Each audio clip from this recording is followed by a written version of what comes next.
Alright, this will be our video for AP Euro for Wednesday, April 8th.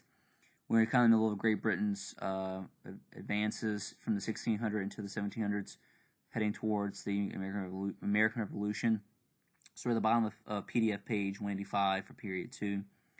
The problems stemming from the first 10 years of George III's rule were to have important consequences, as the colonists in 13 colonies became increasingly restless, laying the groundwork for the American Revolution. The British government ended the 7 Years' War with a tremendous victory over the French, but also with an enormous deficit. In order to pay for the increasing costs of administering their far-flung empire, the British government looked for new sources of revenue. The passage of the Stamp Act in 1765 during the ministry of George Grenville was probably a mistake because it ticked off the two groups in society you don't want to anger, publishers and lawyers. While the British government continued to assert its right to tax the colonists as it pleased, the colonists responded without parliamentary representation. No taxes could ever be acceptable. By 1774, American anger at what was viewed as high-handed British policies led to the establishment of the First Continental Congress, with open hostilities breaking out in the following year at Lexington and Concord, Massachusetts. 18th century was seemingly always brought about curious alliances, and the Americans were eventually to win their independence by 1783 with the help of France and Spain, with both states seeking to deliver a major blow to Britain as paybacks for the 7 Years' War. The struggle for independence by the American colonists also helped to inspire a movement for parliamentary reform in Great Britain. Voting in the 18th century Britain was primarily the prerogative of the landed classes, but there were plenty of anomalies in the system. For example, there was a fairly wide franchise in London, but in other areas there were rotten boroughs such as Old Sarum, where no one had lived since the Middle Ages, but would still duly provided 2 members in the House of Commons. The parliamentary reform movement was to emerge as a significant factor in British political life in the 1780s, but by 1792, the advent of the French Revolution, and more specifically, its increasing violence and radicalism, brought about a backlash against political reform in Great Britain, so that any expansion of suffrage would have to wait until the Great Reform Bill of 1832. Okay. Switching over to France now, going in towards the Revolution.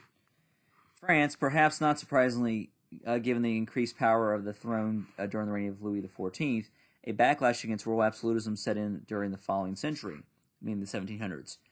Compared to its fellow absolutist states in Central and Eastern Europe, French absolutism seemed to hardly deserve the term at times. But for some Frenchmen, particularly those influenced by Enlightenment thought, the powers of the crown were seen as increasingly despotic. An opportunity to challenge the throne came about in the middle of the century when a papal decree attacked the Jansenists, a Catholic sect that held beliefs on predestination that were similar to Calvin's point of view. Louis XV wished to support the papal decree and ban the group, but found himself blocked by the various provincial parliaments, lower courts primarily made up of nobles who had the prerogative rights to right of registering royal edicts before they could be enforced. Most of those who sat in these parliaments were opposed to Janus' teachings, also opposed registering the edicts because they felt it was emblematic of royal despotism. During the long reign of Louis XV, the financial troubles of the monarchy increased, particularly as a result of the disastrous 7 Years' War, but once again the parliament stood in the way of any significant reform in the revenue system. Finally, in frustration, Louis XV abolished the parliaments, but Louis XVI felt forced to bring them back in the attempt to curry favor with the nobility. The recalcitrance of the parliaments in allowing the establishment of a more rational revenue system was to play a significant role in bringing France to the point of revolution in 1789, which is now we're going into this point, looking at its background and how it all happened. Now they're transitioning to the French Revolution. Keep in mind there are some key concepts being skipped over here. I don't think this packet's really going into any kind of foreign policy dealing with Asia, some of the trade that France and Britain had gotten into during this time period, and there's some key concepts that are talking about that, so be aware of those issues as well, too. All right, background to the Revolution, the ancient regime. Under different circumstances, Louis XVI might have made a decent constitutional monarch. He possessed the 2 main qualities needed for the success in that job. He was rather kind and quite stupid. Unfortunately, France at the time was an absolute monarchy, and Louis' personal limitations were significant. Louis was not helped by the tremendous unpopularity of his wife, Marie Antoinette, an Austrian princess who was extremely unhappy with their marriage to the sexually impotent Louis. Theirs was an arranged marriage meant to aid relations between France and Austria.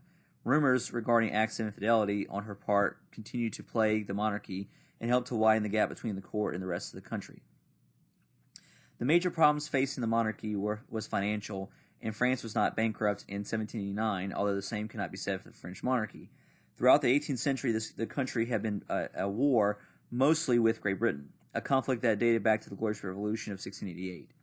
The ignoble defeat of the French forces in the 7 Years' War and the more successful involvement of the French forces in the American Revolution helped exacerbate the financial difficulties facing the monarchy.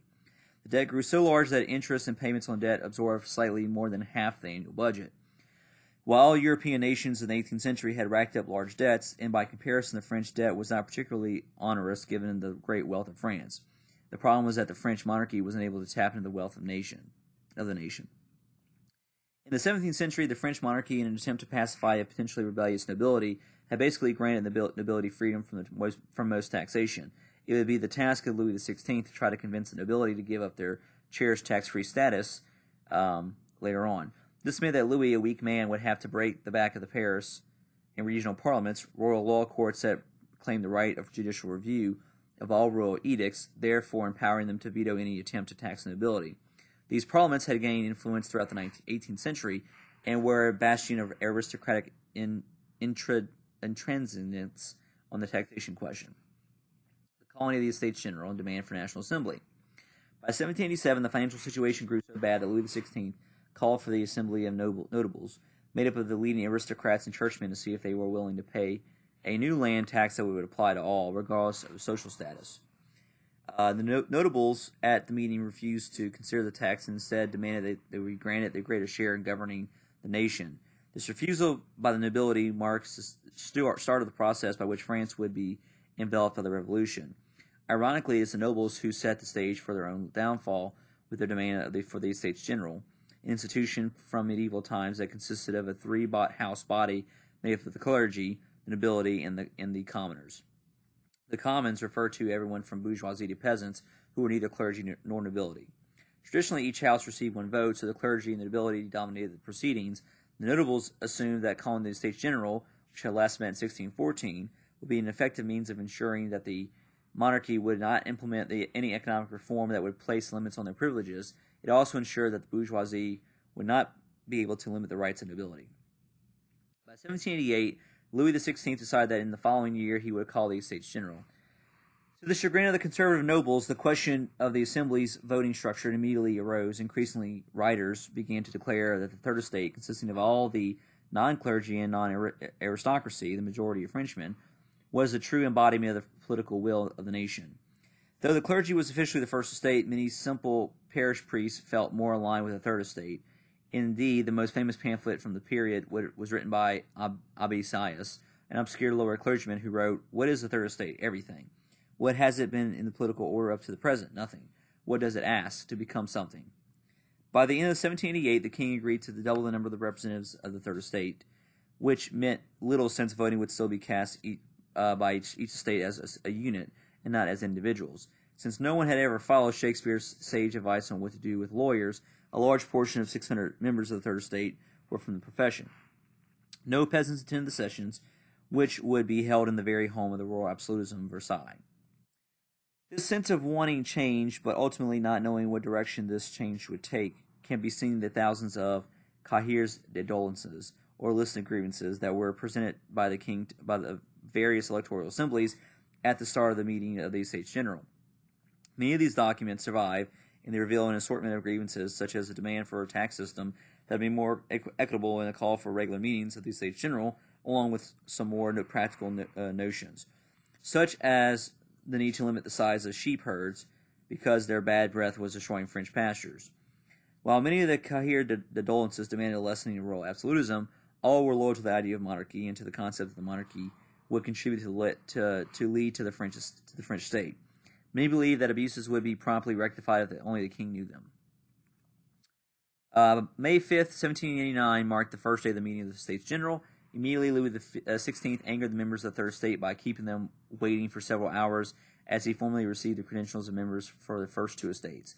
Since it was clear the king would not compromise on voting as individuals, the members of the Third Estate delayed formal submitting their credentials for several weeks.